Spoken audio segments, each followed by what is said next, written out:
우리 하나님 말씀 시편 83편 1절에서 18절까지 말씀입니다. 시편 83편 1절에서 18절까지 말씀입니다. 말씀을 교독해서 읽도록 하겠습니다. 제가 먼저 읽겠습니다. 하나님이여 침묵하지 마소서. 하나님이여 잠잠하지 마시고 조용하지 마소서. 무릇 주의 원수들이 떠들며 주를 미워하는 자들이 머리를 들었나이다. 그들이 주의 백성을 치려하여 간계를 꾀하며 주께서 숨기신 자를 치려고 서로 의논하여 말하기를 가서 그들을 멸하여 다시 나라가 되지 못하게 하여 이스라엘의 이름으로 다시는 기억되지 못하게 하자 하나이다. 그들이 한 마음으로 의논하고 주를 대적하여 서로 동맹하니 곧 에돔의 장막과 이스마엘인과 모압과 하갈인이며 그발과 암몬과 아말렉이며 블레셋과 두로 사람이요 아스루도 그들과 연합하여 롯자 손에 도움이 되었나이다. 주는 미디안인에게 행하신 것 같이 기손 시내에서 시스라와 야빈에게 행하신 것 같이 그들에게도 행하소서. 그들은 엔돌에서 패망하여 땅에 거름이 되었나이다.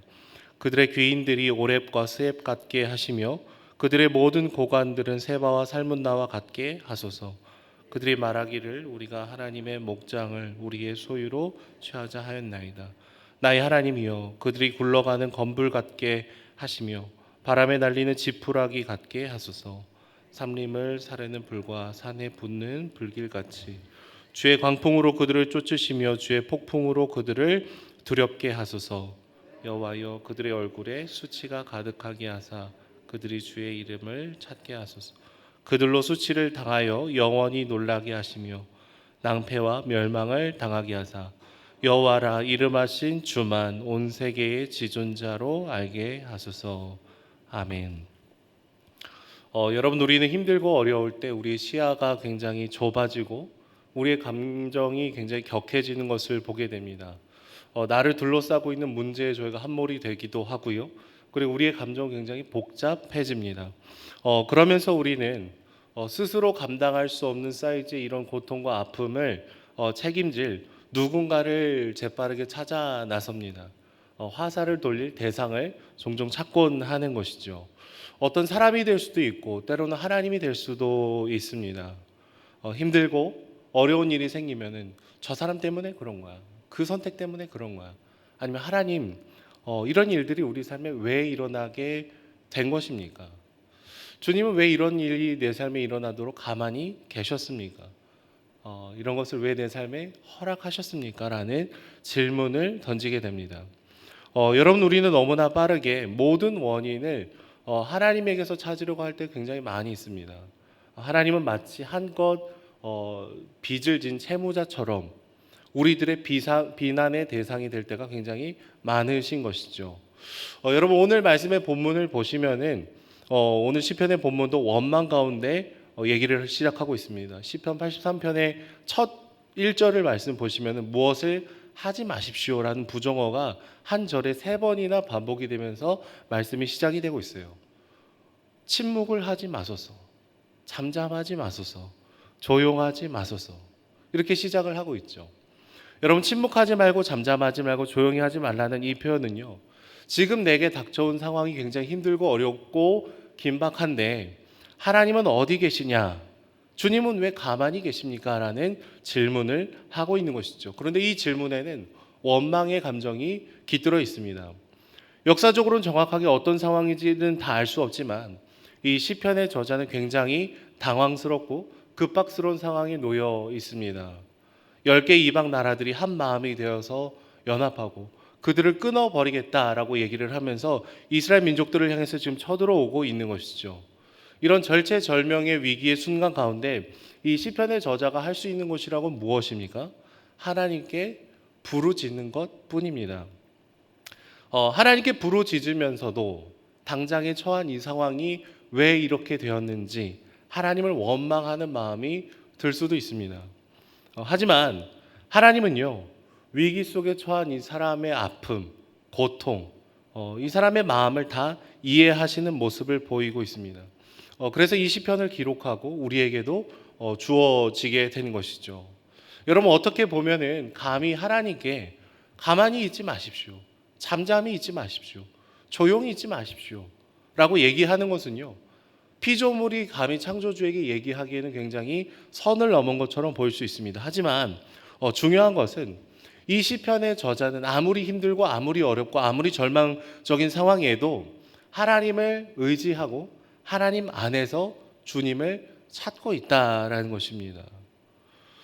주님은 두려움 속에 갇힌 우리 영혼의 불안함을 다 이해하시고 우리의 불안전함을 안아주고 계신 것이죠. 저는 목사로 살면서 가장 많이 방문했던 곳이 장례식장과 병원이었습니다. 그러니까 병원 신방도 수도 없이 다녔고 장례도 수도 없이 다녔습니다. 말씀으로 위로하고 함께 기도하는 시간들을 보통 사람들보다는 훨씬 더 많이 보낸 셈이죠. 그런데 막상 2019년도에 저희 아내가 강남 세브란스 병원에 입원하고 이게 수술을 할 때가 되니까 뭐라고 기도를 해야 될지가 굉장히 막막한 겁니다. 신방 갔을 때는 말씀을 인용하고 말씀을 전하고 위로하고 기도하고 왔는데 저희 아내가 아픈 경험을 함께 통과하다 보니까 그냥 하나님 도와주세요. 하나님 도와주세요. 하나님, 내가 당신을 위해서 이렇게 살고 있는데 이런 일이 내 삶에 왜 일어납니까? 우리 삶에 왜 일어납니까? 하나님 도와주십시오. 그냥 제발 가만히 계시지 마십시오. 이런 날것의 기도밖에 나오지 않는 것이죠.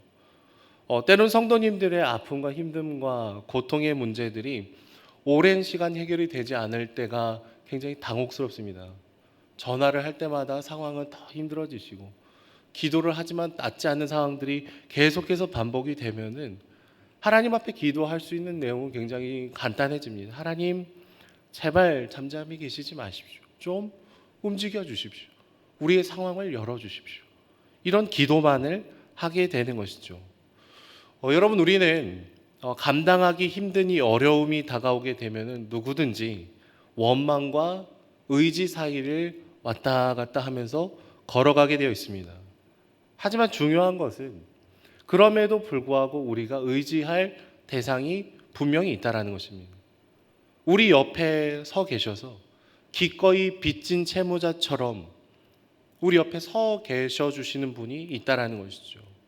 고통을 통과하면서 신음소리를 내고 원망도 하고 불평도 내뱉는 우리의 존재를 안아주시는 한 분, 바로 주님이 우리 옆에 계시다라는 것입니다.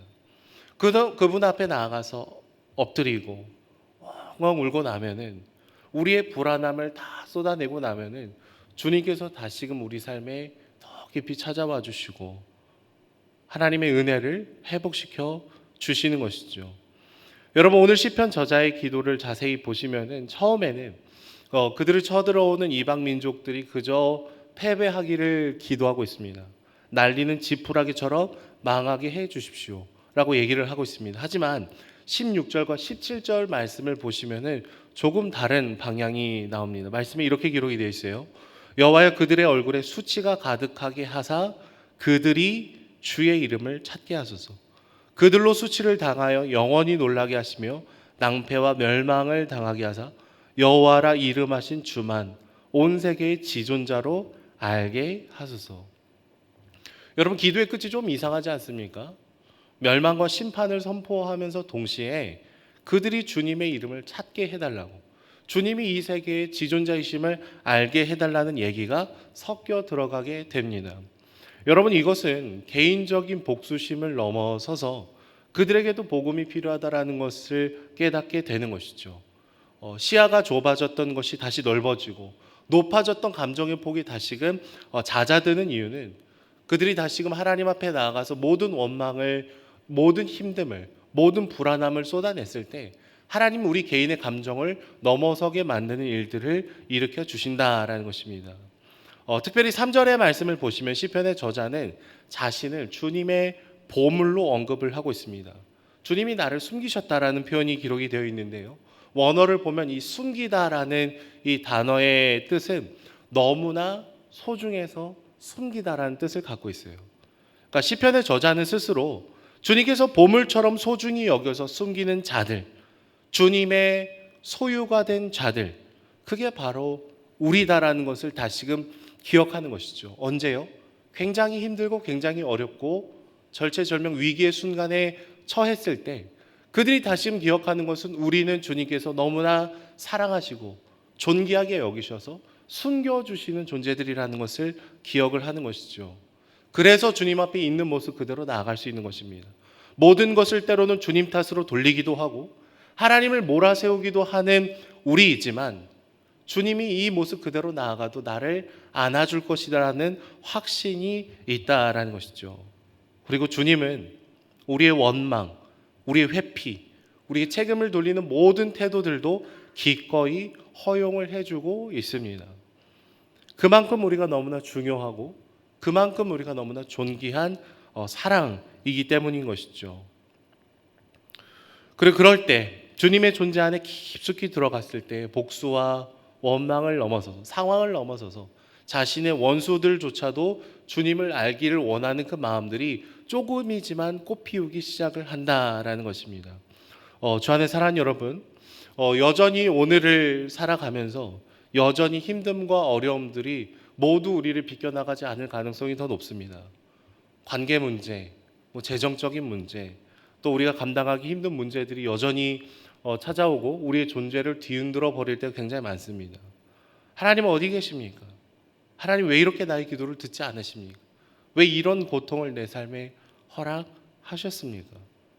여러분, 우리는 오늘도 불평 섞인 기도와 원망 섞인 간구를 하면서 걸어갈 수 있는 것이죠. 그러나 그런 기도라도 주님 안에서 우리가 함께 고백하며 나아가기를 소망합니다.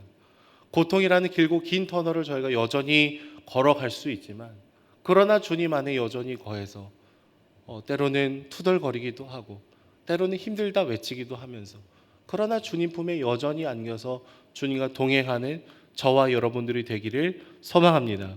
그럴 때 주님께서 우리를 그냥 소중히 여기시는 정도가 아니라 모든 생명을 쏟으실 만큼 우리를 사랑하신다는 것을 깨닫게 되고 그럴 때 우리는 있는 모습 그대로 주님 앞에 솔직하게 나아가게 되는 것이죠. 주님께서 우리에게 찾아오셔서 우리의 마음을 만져주실 때 우리는 개인의 감정, 복수라는 감정을 저희가 넘어서게 되는 것이죠. 여전히 힘들고 여전히 고통스럽고 여전히 이런 일들이 왜 우리 삶에 찾아왔는지 그 원인과 결과를 저희가 잘 연결짓지 못할 때가 많겠지만 우리가 선명하게 알고 있고 오늘 본문에서 얘기하는 선명한 것은 하나입니다. 주님은 여전히 나를 지키시고 여전히 고통 중에서도 나와 함께 하시고 나의 그 눈물을 닦아주기를 원하신다라는 것이죠. 오늘도 주님 앞에 우리의 존재를 쏟아 놓으며 그러나 그 고통을 주님께서 다시금 비껴가게 하시고 회복하게 하시고 하나님 사랑 안에서 우리를 채워주실 주님을 신뢰하며 걸어가는 저와 여러분들이 되시기를 축복합니다. 기도하겠습니다. 사랑의 주님, 우리는 한 치 앞도 내다볼 수 없는 존재임을 주께 고백합니다. 갑작스럽게 찾아온 고통과 아픔과 힘듦과 어려움이 주님을 원망할 때도 많고 주님 탓으로 돌릴 때도 많은 존재임을 주께 고백합니다. 사방이 나를 둘러싸고 상황이 변하지 않는 것 같은 문제들이 찾아올 때마다 우리는 아파하고 우리는 원망하고 우리는 주님 앞에 고통을 토로합니다. 그러나 주님, 우리에게 가장 선한 것을 주기를 원하시는 주님 안에 다시금 깊이 나아가 우리의 존재를 쏟아놓사오니 하나님의 은혜로 이 고통과 아픔을 잘 이겨나갈 수 있도록 붙들어 주시고 지금도 고통 중에 있는 우리 지체들을 위해서 함께 기도하며 나아갈 때에 우리를 숨기시며 우리를 보호하시는 주님의 손길을 저희가 발견하며 나아갈 수 있도록 축복하여 주시옵소서. 감사드리며 예수님의 이름으로 기도드립니다. 아멘.